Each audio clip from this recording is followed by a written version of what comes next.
Bienvenidos. Hoy nos metemos de lleno en un campo de batalla muy tangible entre superpotencias, los astilleros. La gran pregunta es, ¿cómo ha llegado China a tener este dominio naval casi absoluto? Y sobre todo, ¿por qué la respuesta de Estados Unidos, con aranceles, podría ser un tiro por la culata? Pues sí, es una cuestión clave. Tenemos fuentes muy interesantes para analizar esto. Peticiones de sindicatos, análisis de expertos, informes del gobierno estadounidense, declaraciones políticas, de todo un poco. Un material muy completo así. Nuestra idea hoy es desentrañar esta historia, entender la estrategia de Estados Unidos, o quizás la falta de ella, y ver si de verdad hay alguna posibilidad de cambiar las tornas. Venga, vamos a ello. Perfecto. Todo esto parece empezar, con una sensación de malestar profundo en Estados Unidos. Se oyen declaraciones como las de Scott Bessent, el secretario del Tesoro allá por octubre de 2025. Hablaba de provocaciones chinas. Sí, recuerdo esas declaraciones. Pero claro, cuando miras las fuentes, parece que esas provocaciones son más bien respuestas directas a lo que EU había hecho antes económicamente. China está devolviendo golpe por golpe, básicamente. Exacto. Y esa dinámica, esa respuesta tan simétrica, parece que desconcierta un poco en Washington. No están acostumbrados, quizá. Claro, históricamente estaban más en la posición de dictar las reglas, ¿no? Desde luego. Y recibir ahora una respuesta tan directa, tan desafiante. La estrategia inicial de Trump, que parece seguir vigente, era presionar a China hasta que cediera. Quizá pensaban que Pekín se doblegaría. Pero esa suposición parece que no ha funcionado del todo. Hay análisis que sugieren que subestimaron bastante la determinación de Xi Jinping, no solo para aceptar la guerra comercial, sino para mantenerla. Sí, un posible exceso de confianza por parte de EU, que les ha podido llevar a un escenario complicado. Es interesante ver cómo se ve desde fuera. Hal Brands, por ejemplo, un profesor bastante conocido, lo dijo muy claro en Bloomberg, creo que fue el 19 de octubre de 2025. Algo así como, China ya está ganando la guerra comercial que América misma buscó. ¿Qué frase? Sí. Y aunque el objetivo de revitalizar la industria de EU pueda ser, comprensible para algunos, la herramienta elegida, los aranceles, así a lo grande, muchos economistas la critican. Ven un daño autoinfligido, quizás tanto o más que el causado a China. Y esto nos lleva directos al meollo de hoy, la industria naval. Un sector que fue un ícono industrial americano y que hoy, es una sombra. Totalmente eclipsado por China, Corea del Sur, Japón. Sobre todo China, sí, la distancia es enorme. Y la administración Trump quiere revertir esto. ¿Cómo? Pues con su herramienta favorita, más aranceles. Pero ojo, que esta preocupación por el declive naval no es solo de Trump, ya venía de antes. En marzo de 2024, con Biden, un grupo de sindicatos importantes, como el United Steelworkers, con David McCall al frente, ese mismo, presentaron una petición formal al representante de comercio. Pedían una investigación bajo la sección 301. A ver, recuérdanos qué es exactamente la sección 301 y qué decían los sindicatos. Pues la sección 301 es una herramienta potente de la política comercial de Estados Unidos. Permite investigar y tomar represalias si se considera que otro país tiene prácticas comerciales injustas o discriminatorias que perjudican a Estados Unidos. Entiendo. Y los sindicatos argumentaban eso, que China, sobre todo desde que entró en la OMC en 2001, había montado una estrategia muy agresiva para dominar todo el sector marítimo. Hablaban de inversiones estatales masivas, subsidios, prácticas, las llamaban predatorias y desleales. Hay una cita de McCall al Financial Times que lo resume bien, ¿no? Algo sobre que América era líder y que en 20 años China había dominado todo. Sí, una cita muy gráfica de esa frustración. Y pedían cosas concretas. Aranceles a los barcos chinos en puertos de Estados Unidos y un fondo para ayudar a los astilleros americanos. Se nota la urgencia en esa petición. Claro, y se entiende si miras la trayectoria de China. Hace 25 años apenas contaban en esto. Entran en la OMC y lo marcan como objetivo estratégico. El premier Zhu Rongji dijo en 2002 que querían ser el número 1 para 2015.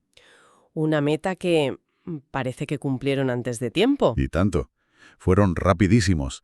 En 2008 ya superaron a Japón. Se pusieron segundos tras Corea del Sur. Y solo 2 años después, en 2010, adelantan a Corea. Líderes mundiales por primera vez en producción, pedidos nuevos y cartera de pedidos. Y desde ahí, la brecha no ha hecho más que aumentar. O sea, un dominio total en poco más de una década. Exacto. Impresionante. Pero aquí hay un matiz importante, que a veces se olvida en EEV. China no construyó su dominio directamente sobre las ruinas de la industria naval estadounidense. Ah, no. No exactamente.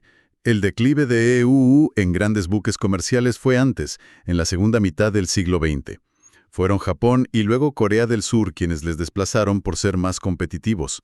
Cuando China irrumpe con fuerza a principios de los 2000, EUU ya había perdido, digamos, gran parte de su peso en ese mercado concreto. Eso es clave. Si el declive frente a Japón y Corea fue anterior, ¿por qué ahora toda la atención está puesta en China? Pues la razón es sobre todo estratégica.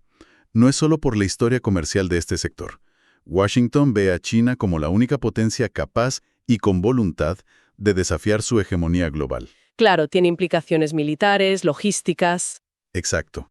Que China domine una industria tan crítica como la naval complica mucho los planes de EU para mantener su ventaja.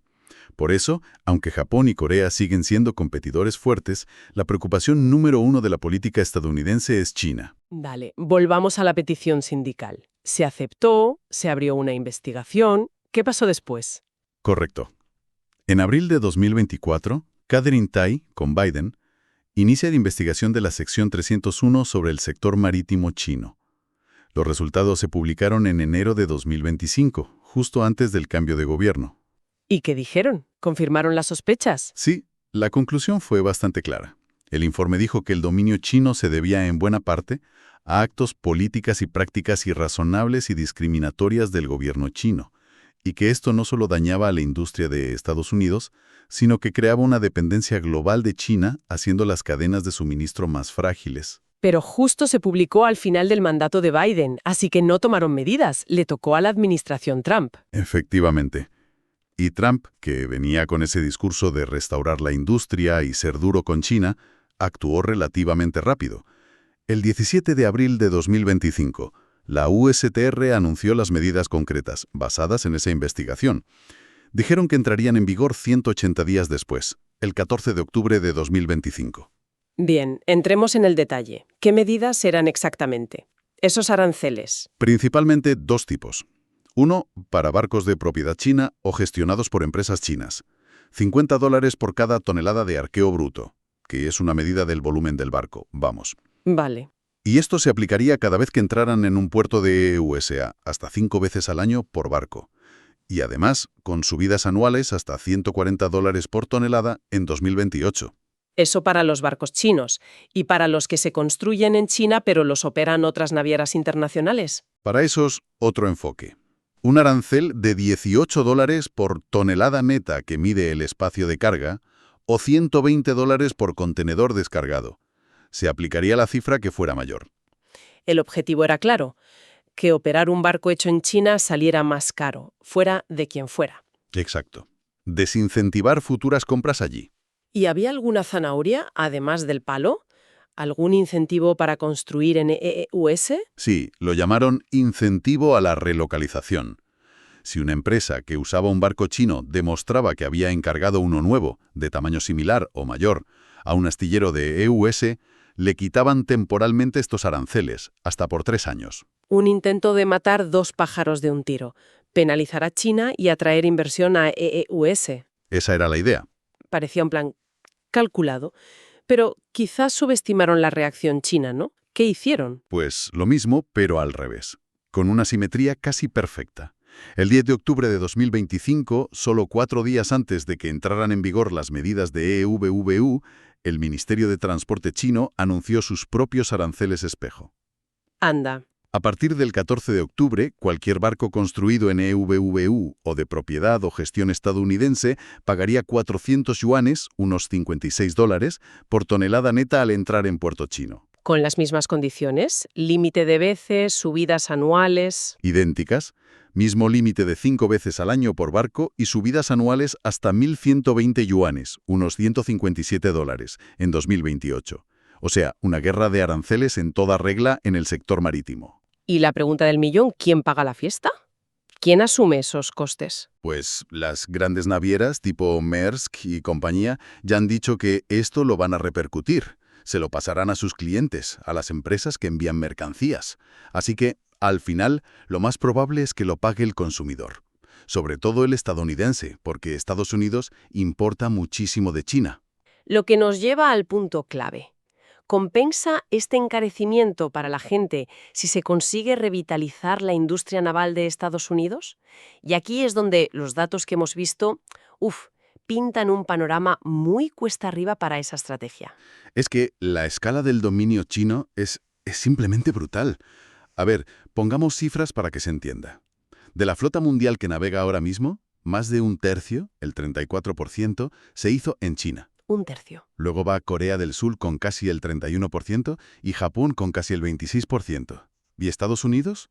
Menos del 1%. Es residual en grandes buques comerciales. Vale, esos son los barcos que ya existen. Pero, ¿y el futuro? ¿Quién construye los barcos nuevos?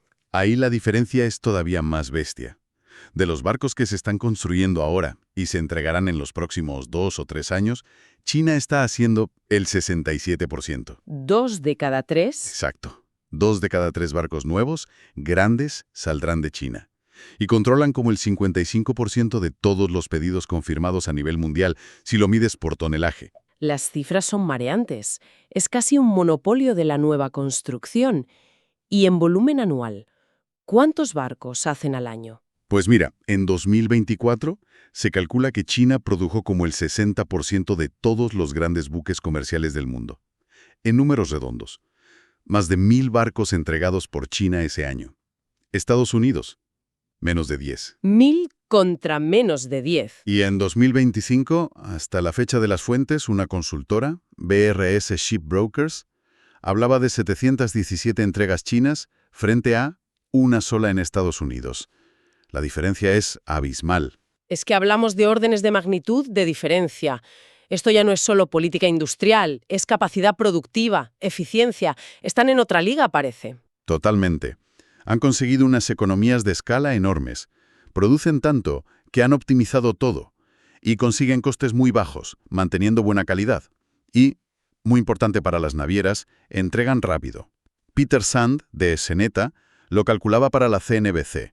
Un portacontenedores grande, hecho en China, cuesta unos 295 millones de dólares. Ajá. Hacer ese mismo barco en NWV, con sus costes, sin esas economías de escala, podría costar hasta 4 veces más. ¿4 veces? Entonces, ¿el incentivo de quitar los aranceles temporalmente se queda en nada comparado con esa diferencia de precio? Claro. Y Matthew Funajoil, del CSIS, decía algo parecido en el New York Times. Las navieras eligen China por calidad, precio y velocidad. Una combinación imbatible. Su análisis es que esas ventajas son tan grandes que probablemente superan el coste de los nuevos aranceles de Estados Unidos, para la mayoría. O sea que, incluso con el arancel, puede seguir saliendo más a cuenta comprar en China. Para muchas rutas y barcos sí. Y además, la respuesta china, con sus propios aranceles, lo complica todo aún más. Claro, porque si una naviera dice, vale, no compro en China por los aranceles de Estados Unidos, tampoco tiene un gran incentivo para comprar en Estados Unidos, porque entonces le pondrá aranceles chinas y toca sus puertos. Exactamente. Es una guerra de penalizaciones cruzadas donde China parte con la ventaja de ser el gigante productor. El más grande, el más barato, el más rápido. ¿Y Japón o Corea del Sur no podrían pillar algo de ese negocio desviado? Marginalmente, quizás. Pero las fuentes dicen que sus astilleros ya van a tope. Tienen listas de espera de años. Si cancelas un pedido en China hoy, no puedes llamar a Corea o Japón y tener el barco mañana. Te toca esperar. Y mucho. Como decía un análisis en la práctica, todos los caminos llevan a China. Entonces, resumiendo un poco lo que nos dicen las fuentes, la conclusión parece ser que el dominio chino en esto está muy asentado. Se basa en ventajas muy fuertes. Escala, coste, eficiencia. Y la estrategia de EUV con los aranceles, aunque busque algo comprensible para algunos, como revitalizar su industria, pues tiene pocas papeletas para cambiar de verdad el panorama. Ese es el consenso que parece desprenderse, sí. El resultado más probable no es un gran renacer naval en EU, sino más bien un aumento de costes para las navieras. Y esos costes, como decíamos, acabarán probablemente en los precios que paga la gente, sobre todo en EU. Parece un intento de revertir décadas de cambios industriales con una sola herramienta, los aranceles, que aquí se ve limitada y hasta contraproducente. Y esto nos deja una reflexión final que va un poco más allá de los barcos. una pregunta que flota en el aire en algunos análisis. ¿Podría esta estrategia de confrontación económica, estos aranceles, que algunos ven como algo erráticos o poco calculados en sus consecuencias globales, podrían acabar generando una inestabilidad financiera más amplia para Estados Unidos? Quizá no como la de 2008, pero ¿por otros caminos? Es una pregunta compleja, desde luego, con muchas ramificaciones, algo para seguir dándole vueltas, sin duda.